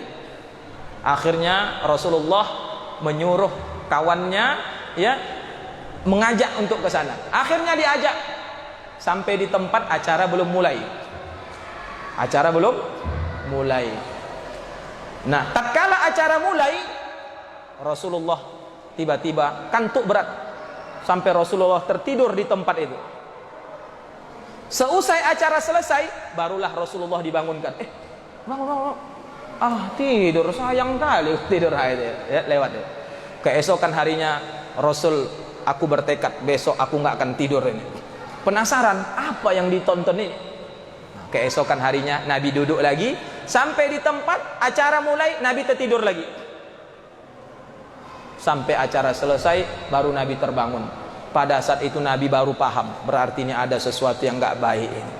Ya, Allah jaga dia, ini sesuatu yang nggak baik. Akhirnya Nabi nggak mau datang lagi. Masya Allah. Ya, kalau kita mungkin gimana itu Pak ya? Tadinya ngantuk ngantuk sampai duduk menengok biduan menyanyi. Yang tadi mengantuk tak mengantuk. Kalau tak disuruh Pak Kepling udah berhenti dah tengah malam, tak mengantuk awak. Subhanallah ya. Itu. Tapi kalau duduk di majelis ilmu baru lagi alhamdulillahi rabbil alamin, mata pun sudah mulai mengantuk. Itu. Tapi nanti kalau ustadz bilang demikianlah kajian kita, ya, hilang kan ngantuk. Ulah siapa ini? Syaitan. Bukan ulah bapak itu, enggak. Ya, syaitan itu. Betul itu. Ya. Betul itu. Usah jauh-jauh kita buka Quran. Ya, udah jelas. Niat mau 1 juz, 2 juz, 3 juz lewat. Ya. Tapi kalau buka HP ya, sampai jatuh HP itu. Sampai begitulah. Ya, tak ngantuk-ngantuk itu. Ya, subhanallah. Ulah siapa itu? Syaitan itu. Ya. Maka jangan muliakan Allah Azza wa Jalla. Ini pentingnya ya, jangan sampai kita tertipu oleh godaan syaitan. Kemudian jamaah muliakan Allah Azza wa Jalla, ya, hikmah berikutnya ketika malaikat Jibril naik ke langit, malaikat Jibril tidak serta-merta menerobos, tapi malaikat Jibril meminta izin terlebih dahulu. Sesudah diizinkan, barulah malaikat Jibril masuk. Begitulah siogianya kita sesama muslim.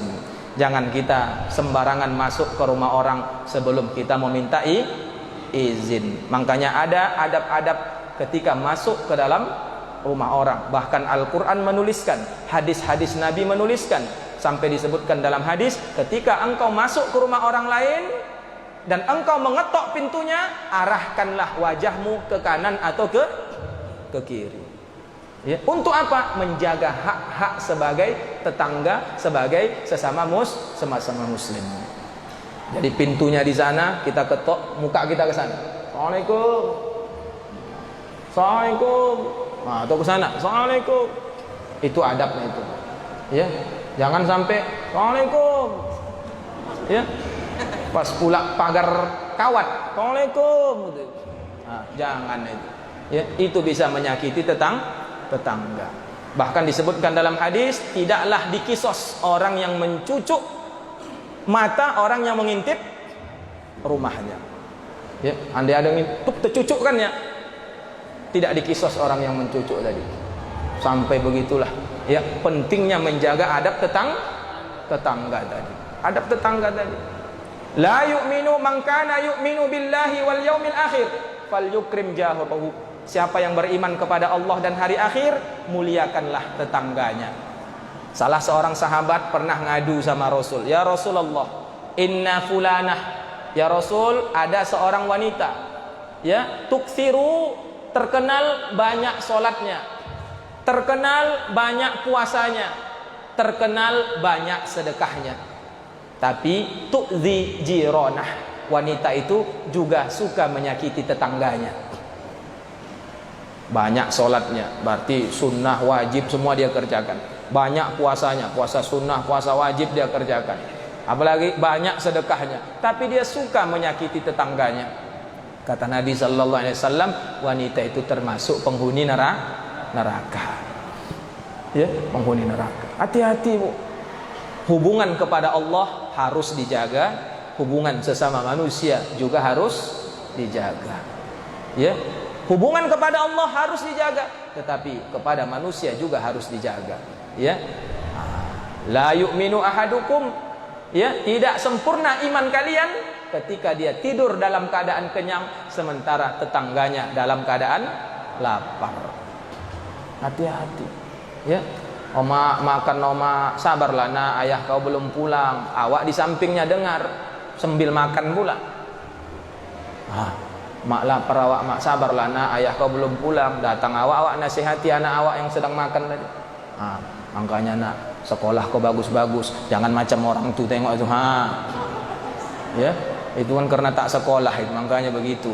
Kalau kita kan sekolah, iya mak ya, akhirnya makan, tak beriman itu. Ya, tak beriman. Ya, makanya kalau kamu masak sesuatu banyakkan kuahnya, kasih sama tetangga. Tapi ikannya juga lah, jangan kuah saja. Ya, makanya baca hadis jangan teksnya aja. Oh, banyakkan kuahnya, kasih kuahnya. Ya, ya, sama ikannya juga dikasih. Hati-hati, berat itu bertetangga itu berat. Ya, harus betul-betul kita jaga tetangga kita tadi. Jamaah yang dimuliakan Allah Azza wa Jalla. Abdullah bin Umar dapat sop kambing. Ketika dia dapat sop kambing, yang ketika dia mau makan, teringat dia tetangganya. Jangan-jangan tetanggaku belum makan.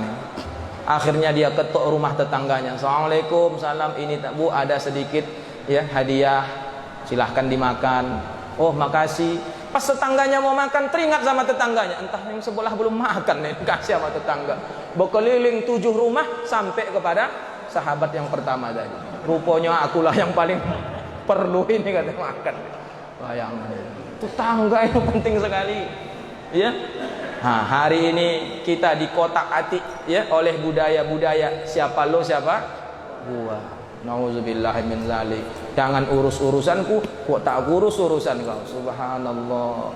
Ya, ini tidak seperti itu. Jamaah muliakan Allah Azza wa Jalla. Ini harus kita perhatikan hak-hak tetangga tadi. Baguslah macam aku Ustaz. Rupanya ibu macam mana? Saya Ustaz, saya kalau sama orang baik saya Ustaz. Enggak pernah saya nyakiti orang Ustaz. Saya enggak pernah mengganggu orang Ustaz. Wah, mantap Bu. Ketika terdengar azan, hayya 'alas shalah, Bu, salat Bu. Itulah yang payah saya Ustaz itu. Kalau itu payah saya Ustaz. Ya. Sama saja. Sama orang dia baik, sama Allah enggak baik, sama saja. Paham kira-kira? Maka hablum minallah, hablum minannas. Duribat alaihimud dhillatu aynama thuqifu, senantiasa kalian akan mendapatkan kehinaan kecuali dia menjaga tali dengan Allah, menjaga hubungan dengan manusia. Ini harus kita jaga. Maka jamaah muliakan Allah Azza wa Jalla. Kemudian naik lagi, ya, naik dan dapat perintah salat 50 kali sehari semalam. Turun jumpa dengan Nabi Musa, lalu musyawarah, dan ternyata tidak setiap keputusan itu ya harus mutlak. Ya, kalau kita menjadi apa? Pemimpin, bisa jadi keputusan yang kita ambil ya, jika itu masih bisa ditoleransi, maka kita masih bisa apa? Melakukan dengan cara musyawarah. Rasulullah pernah ngambil keputusan perang Badar. Ditanya sama sahabat, ya Rasulullah, ini wahyu atau strategi perang? Oh, ini strategi perang saja. Kalau begitu ya Rasul, kita buat sajalah begini. Oh baik, bagus itu. Ini menunjukkan pentingnya musyawarah. Pentingnya musyawarah. Maka jamaah muliakan Allah Azza wa Jalla. Ya. Kemudian hikmah yang terakhir yang bisa kita ambil apa? Pentingnya kedudukan sholat. Haji, Allah turunkan ayat wa atimmul hajja. Umrah, Allah turunkan ayat umrah. Zakat, Allah turunkan ayat wa atuz zakah. Apalagi haji, umrah, puasa, Allah turunkan ayat kutiba alaikumusiyam. Tapi sholat, subhanallah, Allah panggil Rasulullah sallallahu alaihi wasallam. Ya, dan Allah Maha Pengasih lagi Maha Penyayang. Awalnya Allah putuskan 50 karena Allah Maha Pengasih, Maha Penyayang. Ya, Allah berikan kepada kita 5 waktu sehari semalam. Ini menunjukkan Rasul Amri al-Islam wa amuduhu as-salah. Pokok segala urusan adalah Islam, tiangnya adalah salat. Tiangnya adalah salat. Ya. Kita bolak-balik hadis, tetap salat itu nomor 2. Nomor 1 adalah syahadat. Tapi kita bolak-balik hadis, puasa bisa nomor 5, zakat bisa nomor 3, bisa berbolak-balik isi periwayatan hadis tadi. Tapi solat tetap tidak tergantikan sesudah syahadat, sesudahnya adalah solat. Maka jamaah muliakan Allah Azza wa Jalla, ini menunjukkan solat itu adalah perkara yang penting. Perkara yang penting. Ada sebuah kisah disebutkan dalam tafsir Al-Haqqi yang ditulis oleh Imam Al-Qusairi.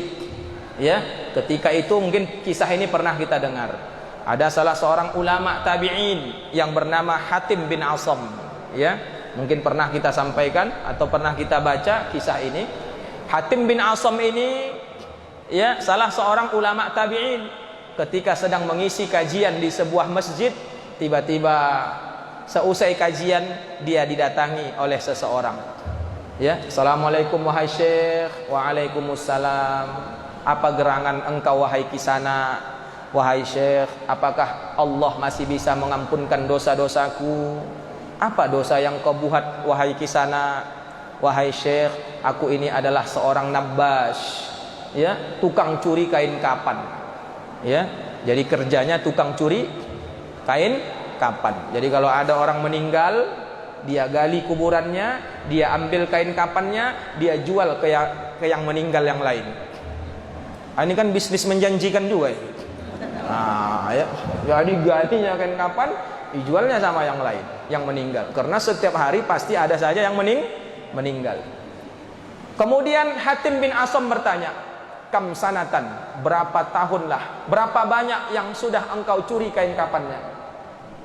Maka dia menjawab, 7,000, sudah 7.000 kain kapan yang dia ambil. Kam sanatan, berapa tahun kau kerjakan itu? Kok banyak segitu? 20 sanah, sudah ku kerjakan selama 20 tahun. Subhanallah, 20 tahun kerjanya tukang ngambil kain kapan. Ya, bisa menjanjikan juga itu. Ya.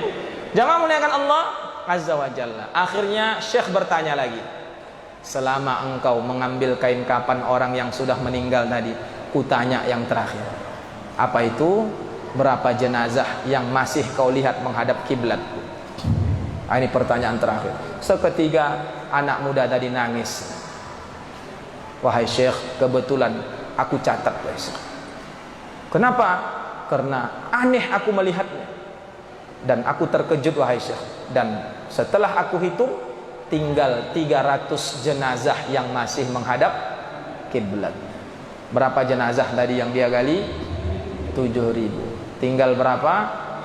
6.700. Maka Hatim bin Asam menjawab, bagaimana mereka mau mati menghadap kiblat sementara semasa hidup mereka selalu tidak pernah menghadap kiblat. Jamaah muliakan Allah Azza wa Jalla. Hati-hati, ya, hati-hati dengan solat ini. Ya, sampai disebutkan dalam hadis yang lain, Rasulullah melihat orang yang membentur-benturkan kepalanya sampai terburai isi yang ada dalam kepala. Dalam riwayat Tabrani, ada orang yang telentang, ada yang megang batu besar. Lalu batu besar tadi dijatuhkan hingga menimpa kepala orang yang telentang tadi, terburailah isi kepalanya. Lalu diambil lagi batu, bagus lagi kepalanya, dilemparkan lagi, terburai lagi isi kepalanya. Lalu Nabi bertanya kepada malaikat, siapa ini? Inilah umatmu ketika di dunia berat kepalanya untuk sujud kepada Allah Subhanahu wa ta'ala. Subhanallah. Ya, na'udzubillahi min dzalik. Maka jamaah muliakan Allah Azza wa Jalla. Jadi kalau kita tidak peduli dengan solat ini, ya, tidak peduli dengan solat ini, hati-hati kita. Awwalu ma yuhasabu bihil 'abdu salatuh.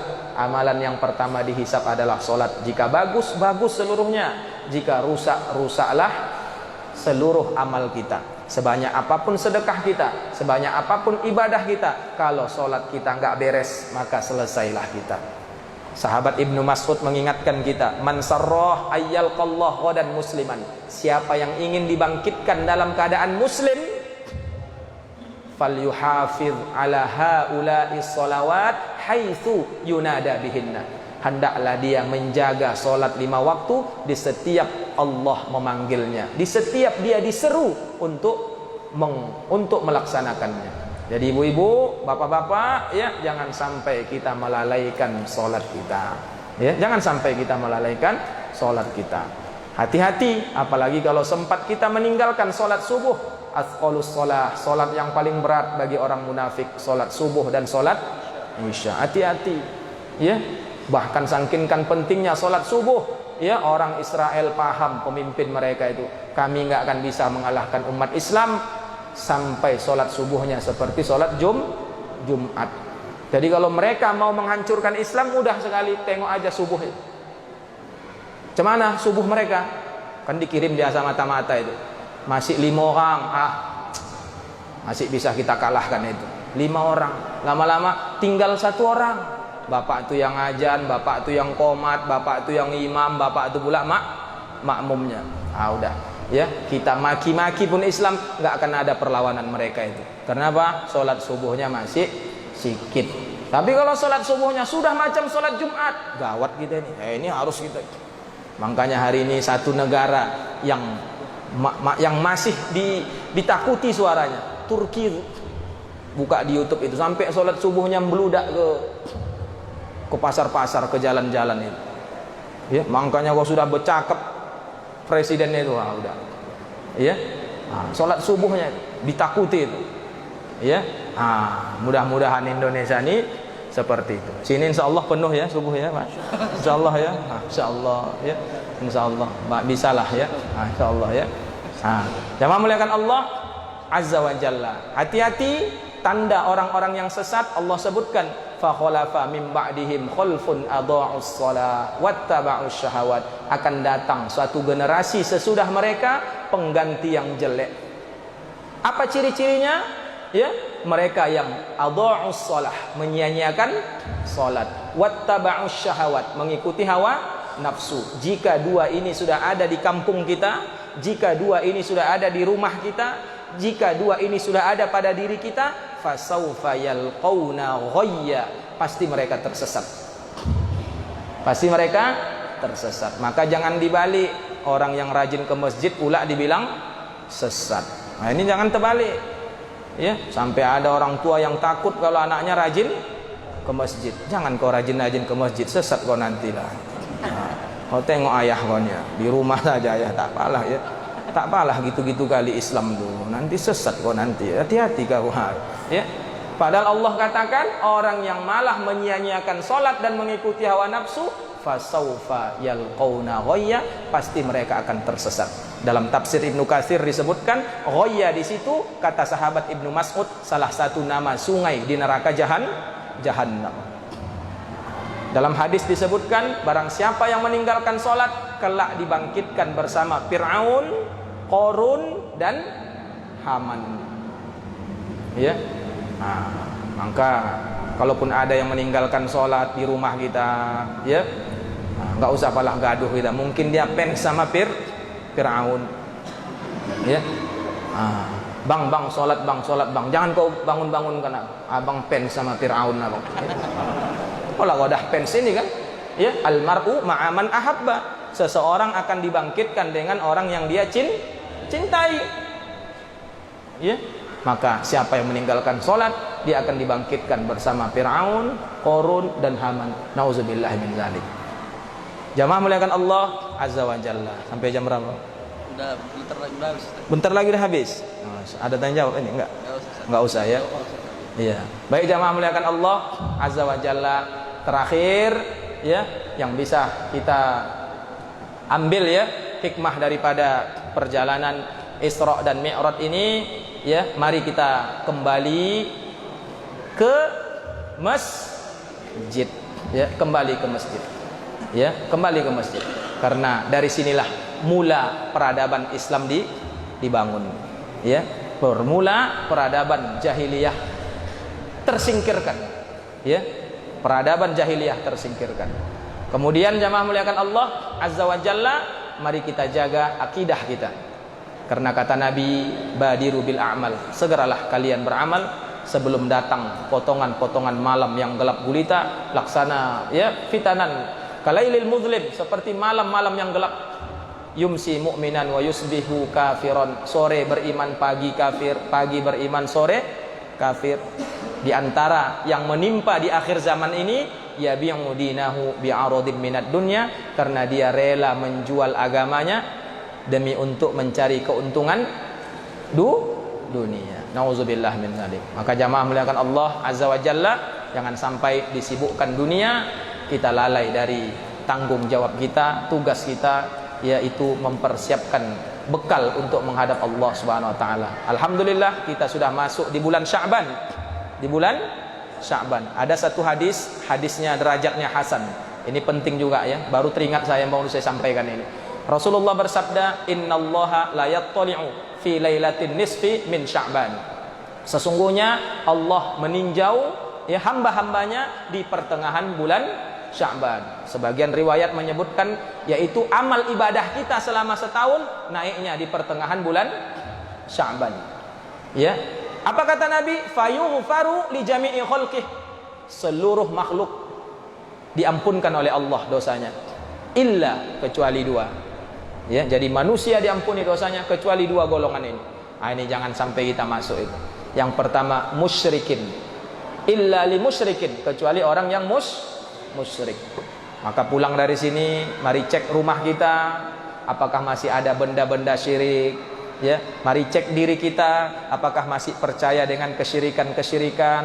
Maka kalau masih ada, segera bertaubat kepada Allah Subhanahu wa ta'ala. Yang kedua masyahid, orang yang masih ada permusuhan dengan orang lain. Maka jangan sampai kita satu masjid, satu jamaah ini saling diam-diaman, saling benci membenci, abang adik nggak teguran, nggak cakapan. Hati-hati, halal diam itu cuma tiga hari, lewat 3 hari, hati-hati ya. La yahillu li muslimin ayyahjura akhahu fawqa 3 layal. Tidak halal mendiamkan saudara kita lebih dari 3 hari.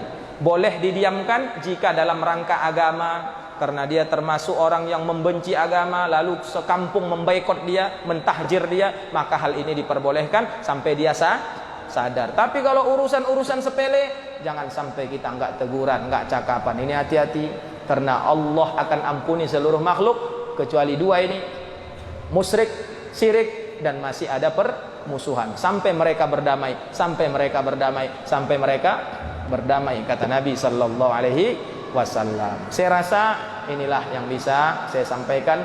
Mudah-mudahan Allah mempertemukan kita dengan bulan Ramadan. A'udzu billahi minasyaitonir rajim. Bismillahirrahmanirrahim.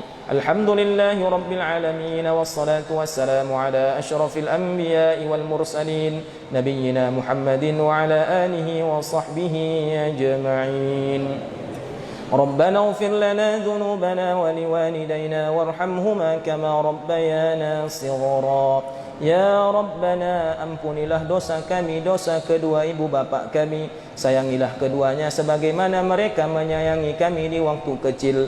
Jika mereka sudah tiada, lapangkanlah kuburannya ya Rabbana. Jadikanlah kuburan mereka taman dari taman-taman sorga, dan jangan kau jadikan kuburan mereka lubang dari lubang api neraka. Jika mereka masih hidup ya Rabbana, berkahilah umur mereka ya Rabbana. Berkahilah umur mereka di dalam menjalankan perintahmu dan menjauhi larangan-laranganmu. Siramilah mereka dengan hidayahmu ya mujibas sa'ilin. Wali jami'il muslimina wal muslimat, begitu juga ampunilah dosa kaum muslimin dan muslimat, wal mu'minina wal mu'minat, al ahya'i minhum wal amwat, yang masih hidup maupun yang sudah tiada. Sesungguhnya Engkaulah Maha Pengampun lagi Maha Penyayang. Ya Rabbana zalamna anfusana, kami sadar ya Allah, kami selalu menzalimi diri kami. فإن لم تغفر لنا وترحمنا لنكونن من الخاسرين. Jika engkau tidak mengampuni dosa kami, niscaya kami termasuk orang-orang yang merugi. Rabbana zidna ilma, tambahkan kepada kami ilmu agama. Warzuqna fahma, berikan kami pemahaman terhadap agama. Wa amalan mutaqabbala, terimalah amal ibadah yang kami lakukan. Allahumma khtimna bihusnil khatimah. Ya Allah, jika engkau cabut nyawa kami, matikanlah kami dalam keadaan husnul khatimah. Matikanlah kami dalam keadaan salat, matikanlah kami dalam keadaan menutup aurat, matikanlah kami dalam keadaan mematuhi suami, matikanlah kami dalam keadaan bertanggung jawab kepada istri dan anak kami. Wala takhtim alaina bisu'il khatimah. Jangan kau cabut nyawa kami dalam keadaan berjudi. Jangan kau cabut nyawa kami dalam keadaan narkoba. Jangan kau cabut nyawa kami dalam keadaan korupsi. Jangan kau cabut nyawa kami dalam keadaan memakan sesuatu yang haram. Jangan kau matikan kami dalam keadaan su'ul khatimah. Waj'al akhir kalamina 'inda intihai ajalina qawla la ilaha illallah. Jika ruh berpisah dari jasad kami, jika kami meninggalkan dunia ini, jadikanlah akhir ucapan kami la ilaha illallah. Rabbana atina fid dunya hasanah, berikan kami kebahagiaan di dunia ya Allah. Wa fil akhirati hasanah, dan begitu juga kebahagiaan di akhirat. Wa qina adzabannar, terakhir pinta kami, jauhkanlah kami dari azab api neraka. Wa sallallahu wasallam alaihi walhamdulillahi rabbil alamin.